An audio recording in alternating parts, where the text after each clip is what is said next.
Tajahaw, kauntag bahaw, magandang buhay mga pingyo, kumusta ang araw nyo? So for today's video guys is Webes ngayon, Friday bukas. Dahil Biyernes bukas guys, baka darating yung mag-utos sa akin, nag-utos sa akin na maglinis ako sa taas hanggang dito sa baba. Sabi niya sa akin is linisan ko daw yung 4th floor, 3rd floor, 2nd floor at 4th floor, tsaka dito sa baba. Feeling naman niya siya yung nagsasahod sa akin. Ang sabi sa akin ng taga-sahod sa akin is dito lang ako sa baba, huwag na akong umakyat sa taas. Pero dahil ma-epal siya, sige, puntahan natin yung taas. Sabi niya, maglilinis daw ako every month.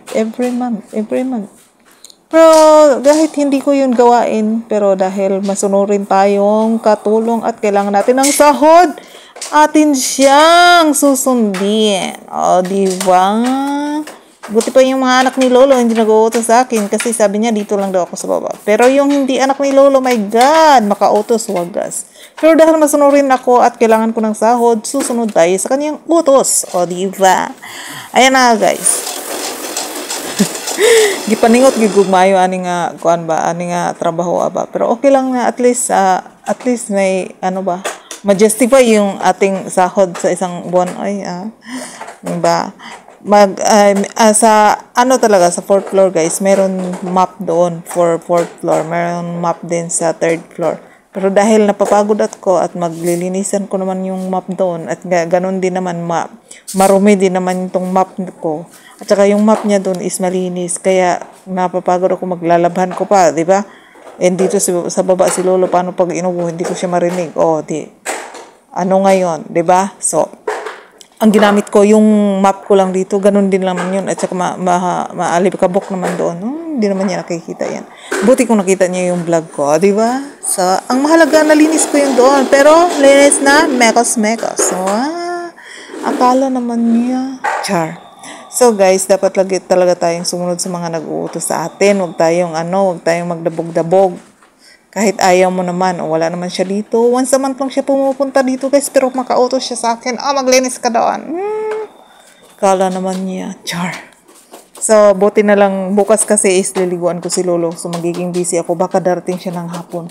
Or, kasi minsan gabi sila dumarating or hapon kasi may pasok pa sila. Or gabi na sila dumarating. Kaya, kailangan ko maglinis-linisan. Pero pagpunta niya doon, wala nang alikabok. Diba? Ganun lang. Ganun. Pero mikos-mikos lang yan. Mga mabilisang scrap lang yan. Scrap. Diba? So, itong bahay nga dito guys is wala naman talaga nakatira bukod sa amin ni Lolo at saka ni Laupan. Diba? So, ang taas talaga is, yung taas nito, 4th floor is merong isang room. Tapos, yung sa kabila is prayer room. Parang natatakot ako. Hindi nga ako pumasok doon guys kasi parang natatakot ako doon sa mga Buddha. Patawarin mo po ako, Lord Buddha. Parang natatakot ako, nakakatakot yung malaki. Ang laki ng Buddha doon guys. Ang laki talaga niya. Para siyang isang, parang isang dingding. Nandun siya. Kaya hindi na ako pumasok. Bahala siya magpasok. Pag silaw pa naman nagpay-pay, nagpray, hindi naman siya nag-uutos sa akin. Linisan mo. At saka bawal yung linisan yung altar nila guys. Bawal yun. Dapat yung sahig lang. Kaya hindi lang ako pumasok doon kasi natatakot ako . So, hindi naman siya, parang feeling ko nakatingin sa akin si Buddha ba. Parang, ikaw, mas kasalanan kang tao. Ikaw, isang makasalanan. Bawal ka rito pumasok, mga ganun. Hindi naman. I just feel weird. Alam mo yung feeling na hindi lang akong comfortable English yarn. So, ayan na nga guys, binilisan ko na nga guys at saka init na nga ako dyan guys. Grabe yung pawis ko dyan. Medyo pumayat naman na ako konti. Pero hindi na-justify yung payat ko sa timbang ko. Ganun pa din yung timbang ko. Kasi ako guys, ang tawag? Kailangan talaga magpaliwanag yung big bone ba? Big bone ako. At saka matangkad ako . Kaya, hayaan mo na yung timbang ko, hindi siya bumababa. At least, nasusuot ko na yung mga sexy dress. Wala naman akong sexy dress dito, guys. Ganun lang talaga, guys. So, ayan, guys. Sa baba na ako. Anong floor na ba to? Pababa na sa dyan, guys. Sa mga first floor, second floor, third floor, ganyan. Sa mga sulok-sulok yung sa hallway ba. Merong mga nakalagay na mga kung ano-ano. Kaya, ang daming abubot dyan. Tulad dyan, no, sa taas, mayroong mga hagdan, may mga, kaya ang daming makikita dyan. Tamang daan lang talaga ng tao. Kaya, ay, nako, wag na nga nating dito na ako sa baba. Mabilis lang. So, mga nilinis ko lang yan, guys. Mga 20 minutes siguro yung sa taas hanggang pababa. 20 minutes lang. Kasi nga, maalikabok siya. Pero maganda sana kung may vacuum. Diba? Tapos ako maglinis, guys, at si Lolo naman yung inaatupag ko. Kaya kailangan ko talaga ng atupagin yung lolo ko kasi baka pumunta nga yung anak niya. Kailangan ko na siya ng i-shave. I-shave ko na naman siya kasi darating na naman yung baka darating bukas yung isang anak niya. Sabihin niya, hindi mo na naman shave si Lolo. Kaya kailangan ko nang i-shave si Lolo. Buti yung lolo ko is behave. Pogi na si Lolo, guys. Yung inalagaan ko si Lolo, parang na siya, parang naglight yung mukha niya. Diba? Ayan siya. Tahimik lang siya sa akin. Gwapo-gwapo na ni Lolo dyan. Diba? Kasi alaga na yan. Alaga ko yan eh. Pag alaga ko, gwapo talaga. Ayan. Diba? Tahimik lang siya. Pero kanina, nagpapadaos-dos siya. Sabi ko, bakit niya nagpapadaos-dos?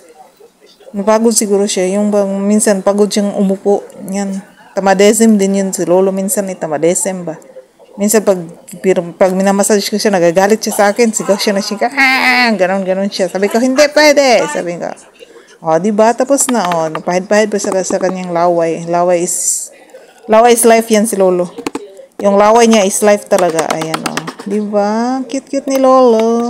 Hindi ganyan si Lolo dati, guys. Nung bagong dating ako. Hindi siya ganun ka, feeling ko hindi siya ganun ka-active na, parang ganyan ba na comfortable siya. Tingnan, parang siya dati, yung matamlay na, parang halata mo talagang may sakit siya. May yung parang hindi siya ganun ka-happy. Dahil basa na nga yung niya, guys. Basa na yung damit niya. Binihisan ko muna siya ng damit. So, diba? So, guys, that's it for today's Darling Vlogs and Dalagon ang Diyos. Ingat po kayong lahat, guys. Bye-bye. Wani. See you tomorrow. Say Jen.